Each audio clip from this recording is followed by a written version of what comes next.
Hey guys, welcome back to Down to Movies. I am here because Cars 3 opens up in theaters this weekend, and so I thought I would take the time to actually go through, rank the Pixar movies in order from my least favorite to my favorite. Now, the thing is with Pixar is it's an embarrassment of riches. There is never really a bad one, just ones that aren't your favorite. You know, it's tough because I could watch any Pixar movie any time of the day, and it just hit me in all the feels, and never have a bad time. So this one was tough because there's so many different Pixar movies. I'm including the Pixar shorts, and I'm including I have Toy Story of Terror. I don't own the other one, and I don't own Cars 2, so that'll be kind of tough, but still part of the list. So now let's get right to it. So starting us off with the least favorite will be Cars 2. And for many reasons. One, I have not seen Cars 2, and so it is automatically, by default, the least favorite one. And also, I've heard a lot of negative things about it. Doesn't mean I would hate it. I just think for the sake of the list, I have not seen it, so it is going last. Now, let's do this thing. Oh, as I bump the camera. So now, next up is going to be Disney or Pixar Shorts Volume 1. This one has a bunch of my very early on classic, or my bunch of Pixar's early on classic shorts that were before all their movies. Amazing stuff, as I absolutely love it. But for my next one, Pixar Shorts Part 2 has the more ones that I connect with. Like, I absolutely love this one when the little boy goes up with his grandpa or his dad and sweeps up all the stars on the moon. The Cloud, this one also has the night and day. The Ratatouille, the little Toy Story one where he's has a little toy buzz. This one I absolutely love. So this one just has more shorts that I enjoy. Next up, Toy Story of Terror. This one was a fun for what it was. Very enjoyable. It is like 30 minutes, and it is set around Halloween time. Came out a couple years ago for Halloween, kind of just a quick little thing, and it was a good way for us to get to see all of our favorite characters again. So really enjoyed that. Now, get into the actual movies, except for Cars 2. We have Finding Dory. Finding Dory is lower on this list because, again, for what it was meant to be, it accomplished a whole lot. It made us really care about Dory. We got her backstory. Had a ton of moments that I laughed at. It was great to see these characters again, and introducing some new characters. You know, all these little guys here. But I think you kind of get, I don't know, it was more for nostalgia's sake. I think that's why people enjoyed it so much. That's why it made so much money. It had good moments, but I think after watching it again, it's not as great. It's not as great as you noticed the first time. So there's that.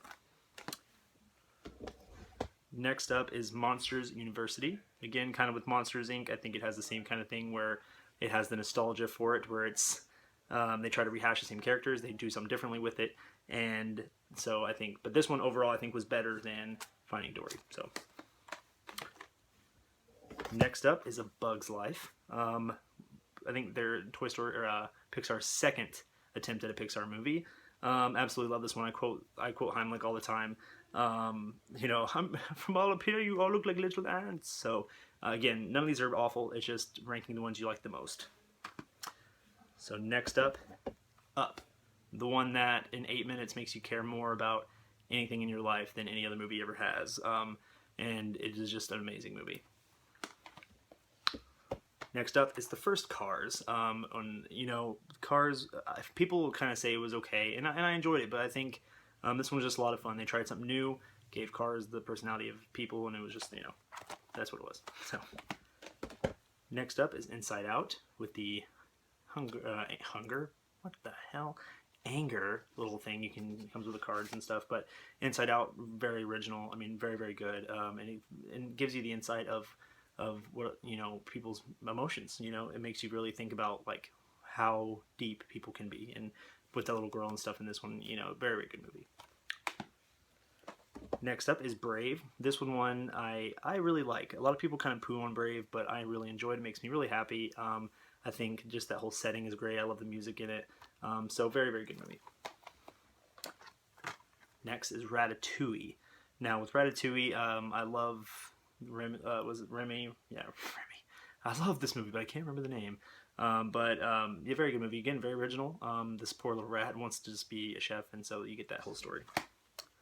Now, next on my list is one that a lot of people kind of poo on too when they do their Pixar lists, but I loved it, and it made me so sad. But I had a really good time with it, and that was The Good Dinosaur. Now, this movie, you know, when it had first come out, it came out the same time as Inside Out, so that was kind of tough because, and you know, Inside Out was way better in comparison of to a lot of people's mentality. This one I just enjoyed because just the whole visuals of it when they're with the fireflies and stuff like that, the emotions between him and the dinosaur and stuff like that. I mean, it was just really good movie. So next, Monsters Inc. I'm trying to go a little faster. I don't want this movie to be too long, or this video to be too long. Monsters Inc. Very original again. First, that's why it's way before Monsters University. And then the whole idea of there's monsters in your closet was very smart. Next, Finding Nemo. Finding Nemo, absolutely love. The music in it is fantastic, and it's just really overall well done. WALL-E is very high on my list. I absolutely love WALL-E. If you watch my channel a lot, you know I do my WALL-E movie picks on my Instagram. Sarah Michael for present towards me, and for me and Caitlin drew WALL-E and Eve. Sarla did, and so absolutely love WALL-E. Process of Elimination. You can probably guess what's coming up. The Incredibles, very original again, and they took the superhero genre and made it just excel, and just the amazing visuals and voice acting, and just it was fantastic. And now it's Battle of the Toy Stories. So you have first up Toy Story 2. Just when you thought Toy Story couldn't get any better, they made it better by doing this bad boy, and you introduce Jessie and the whole Woody's Roundup, and they do a really wonderful job at that. So next up, Toy Story 3, for the sake of it was the end of an era for me. It was one of those, Andy, I was the same age, like I was 4 years old when the first one came out, I was 17 when this one came out, and so it was very cool, kind of that growth, and get to see that with Andy and all of his toys. And last but not least, the #1 Pixar movie, in my opinion, the first Toy Story, the one that started us all. Just amazing voice acting. I think if they wouldn't have had Tim Allen and Tom Hanks, it just probably wouldn't have gone as far, because they were those characters, and it just tugged at every heartstring. You're just a toy, and maybe if your toys were alive, it's a movie that made you really care and pay attention. You try to swing your door open and notice if your toys came alive or not. So that is it. So thank you guys so much for watching. Make sure you give this video a thumbs up. Tell me down below maybe your order, your favorite Pixar movies, and let me know what you think of Cars 3 down below. Thank you guys. See you next video.